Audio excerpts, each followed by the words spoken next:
북한군 전차가 비행문을 내며 100m 앞으로 다가오자 순간 김풍익 소령은 발사! 하고 외쳤습니다. 첫 탄이 전차 궤도에 명중되자 선두 전차는 비틀거리며 도로변으로 미끄러졌고 거침없이 남쪽으로 밀리고 내려오던 북한군은 남하를 멈출 수밖에 없었습니다. 만세! 물상자 TV 전쟁의 모든 것 인사드립니다.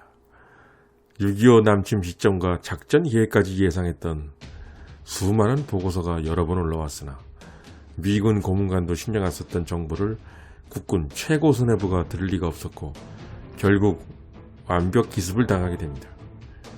개인적으로도 미국 참전 전 한국과 북한이 1대1 맞짱을 떴던 전쟁 초기에 관심이 많습니다. 우리가 몰랐던 재미있는 얘기가 있기 때문이죠. 바로 전번 영상인 6.25 전쟁 이슈 일부에도 나왔던 무기 없으면 몸으로 막으려던 당시 육군 총수 최병덕 소장은 6.25가 터진 25일부터 서울 함락 28일까지 한마디로 못 빠지게 뛰어다녔죠. 하필이면 6.25 발발 하루 전 수에 취해 골아떨어져 있다가 다음날 전쟁이 터진 겁니다. 비몽사몽간의 전쟁 소식을 들은 최병덕 참모총장, 그는 지프차를 타고 전방과 후방을 오르락 내리락하며 이리 뛰고 저리 뛰는 등 동분서주합니다. 어떻게든 서울을 지키려고 광분했다는 사실만은 인정해야 합니다. 6.25 전쟁 초반, 당시 북한이 목줄을 잰 가장 중요한 지역은 구체적으로 어디였을까요? 그것은 바로 국군 7사단이 담당하고 있던 지역이었습니다. 국군 7사단이 담당하고 있던 지역은 바로 동두천과 포천. 북한의 조선인민군은 바로 이 지역에 제3, 4사단과 105 전차여단, 즉 북한군 최정예 부대를 집어넣습니다. 이들은 철원, 연천, 포천, 동두천, 이정부 축선을 따라 서울에 입성하는 것이 목표였습니다.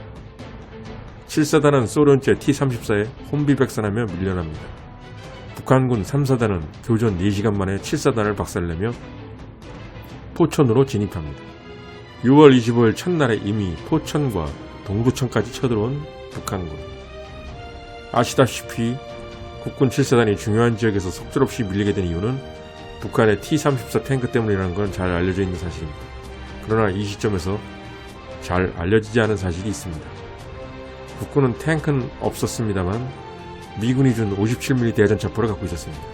그런데 57mm 대전차포로 한 대의 T-34조차 때려부시지 못합니다. 이유가 있었습니다. 기갑 차량에 사용하는 철갑탄, 그리고 입말살상용인 일반 포탄이 따로 있다는 것은 구독자님들도 상식적으로 아실 텐데요. 당시 국군은 얼마나 훈련이 덜 되었으면 포탄 구분을 못하고 아무 포탄이나 썼습니다. 그래서 몰려오는 T-34 전차에 입마살상용 포탄을 썼다고 합니다. 또한 T-34의 가장 약한 부위가 어딘지도 당연히 몰랐습니다. 실물로 전차라는 것을 처음 봤으니 말입니다. 그래서 당시 국군은 SU-76 자주포와 T-34 전차 구분을 못했습니다. 바퀴 없이 게터필터로 굴러오는 차량은 다 탱크다 라고 인식했습니다. 만일 국군 내에 단 한 명이라도 만슈타인과 구데리안의 전격전을 아는 사람이 있었다면, 그리고 독일 기갑부대와 독소전에 대해 조금이라도 아는 사람이 있었다면 완벽한 전격전을 모르는 허접한 조선인민군 기갑부대에게 심대한 타격을 가했을 것이고 6.25 전쟁 초반 전세는 완전히 달라졌을 것입니다. 포천과 동두천을 개전 당일에 잃고 후퇴한 7사단.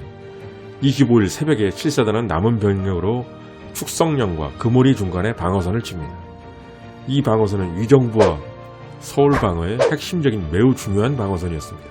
당시 육보는 이 방어선에서 남하하는 적을 섬멸하고 반격까지 이어간다는 계획이었습니다. 여기서 막지 못하면 서울이 위험해지는 절박한 상황. 너무나 중요한 방어선이었기에 1950년 6월 26일 새벽 3시 최병덕 총참모장은 이 방어선을 시찰합니다. 육보는 이 중요한 방어선에 육군 포병학교 교도대대의 105mm포 5문을 배치시킵니다. 당시 포병학교 교도대대장이었던 김풍익은 바로 이 중요한 방어선에 자신의 부하들과 함께 배치됩니다. 포병학교 교도대대장이었을 때부터 김풍익은 미군 군사 고문관들에게 105mm포에 대한 교육을 충분히 받았다고 합니다. 그리고 평소 그의 부대원들과 105mm포를 번쩍번쩍 광이 나도록 손질하는 등 국군 포병의 신다운 일화가 전해집니다. 그러나 당시 아군이 보유한 105mm M3 구형 야포로 밀려오는 T-34 전차를 막는 것은 불가능한 일이었습니다. 김풍익 소령은 대전차 무기가 없는 상황에서 북한군 전차를 격파하는 방법은 야포의 직접 조준 사격뿐이라고 판단합니다. 곡사포는 말 그대로 포물선에 그리며 날아가 적 보병이나 진지를 타격하는 무기입니다. 그런데 곡사포를 직사포로 사용하는 훈련은 요즘도 하는 훈련이라고 합니다. 포병 입장에선 아주 절박할 때 죽음을 각오하고 쓰는 최후의 방법이라고 합니다. 바로 전차를 잡기 위한 용도죠. 그러나 곡사포를 직사로 사용할 경우 적 전차 등이 곡사포의 발사 위치를 곧바로 파악할 수 있어 바로 보복 공격을 받을 수 있기 때문에 죽음을 각오한 행위라고 합니다. 견인 곡사포는 포병을 보호할 장갑 등이 아예 없고 또 자주포도 장갑이 약해 적 전차에게 발견되면 바로 죽음인 상황이 되기 때문입니다. 때문에 곡사포가 직사 사격을 할 때는 한 발 쏠 때마다 목숨을 걸고 하는 최후의 수단이었던 것입니다. 김풍익 소령의 말. 우리가 이 금오리 방어선에서 적의 침공을 저지하지 못할 때 서울의 방어까지 불가능해질 것이요. 특히 우리 임무는 이곳에서 105mm 앞으로 적의 전차를 격파하는 데 있어. 그러니까 우리가 이 방어선에서 적 전차를 얼마나 격파하느냐에 따라서 의정부의 방어 여부도 결정될 것이요. 그래서 나는 죽음으로써 이 방어선을 고수할 것을 결심하였어. 국군 포병의 신 김풍익은 이토록 절박했던 것입니다. 어린 딸이 있었던 김풍익. 그는 어떻게든 자기가 죽더라도 이곳에서 북한 전차를 저지하기로 마음먹은 것이었습니다. 김풍익 소령은 제2포대장 장세풍 대위를 비롯한 11명의 결사들을 편성합니다. 그리고 전차가 지나가는 것으로 예상되는 도로 가까이에 야포를 전진 배치하고 기다렸습니다. 마침내 1950년 6월 26일 오전 9시 10분 이들의 눈앞에 전차를 앞세워 도로를 남하하는 북한군이 보이기 시작했습니다. 105mm포는 북한군 T-34 전차 궤도바퀴를 조준합니다. 북한군 전차가 비행문을 내며 100m 앞으로 다가오자 순간 김풍익 소령은 발사하고 외쳤습니다.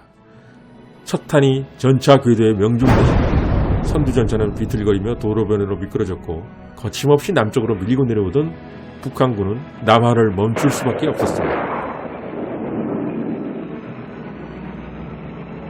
만세! 도로변으로 미끄러지며 멈춰버린 선두 T-34 전차를 보고 환호하는 결사대원들. 그때 김풍익 소령은 다급하게 외칩니다. 빨리 장전해! 환호성을 멈추고 다급하게 두 번째 탄을 장전하는 부대원들. 그러나 뒤따르던 T-34 전차가 한 발 더 빨랐습니다. 장전을 하려던 105mm포는 장전하려던 포탄을 품은 채 그대로 폭발해버렸습니다. 그 순간 105mm 앞으로는 산산이 부서졌고 김풍익 소령과 장세풍 대위를 비롯한 부대원 11명은 모두 현장에서 전사하고 말았습니다. 목격자에 따르면 김풍익 소령은 박살이 난 105mm 포신을 부여안고 대한민국 만세를 외치며 죽었다고 합니다. 105mm포의 화력으로 T-34 전차 제압에 성공한 국군 포병의 신 김풍익 소령. 김풍익 소령이 활약한 이 의정부 지구 축성령 전투는 대전차포가 아닌 야포의 직접 조준 사격으로 전차를 파괴한 것으로서 세계 전사에서도 유례를 찾을 수 없는 일이었습니다. 그의 이 활약 때문에 북한군 2번 전차는 파괴된 전차가 길을 막고 있어 전진이 불가능했고 다시 커브길을 돌아 후퇴합니다. 북한군 전차가 다시 의정부 금오리에 출현한 것은 26일 정오 무렵이었습니다. 9시에서 정오 무렵이었으니까 3시간이 지난 거죠.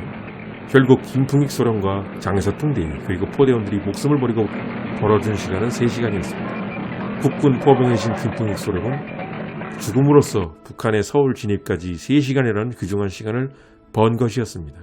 결국 이 전투는 국군이 한강 이남의 방어선을 구축하는데 결정적 여건을 조성한 전투로 평가받고 있습니다.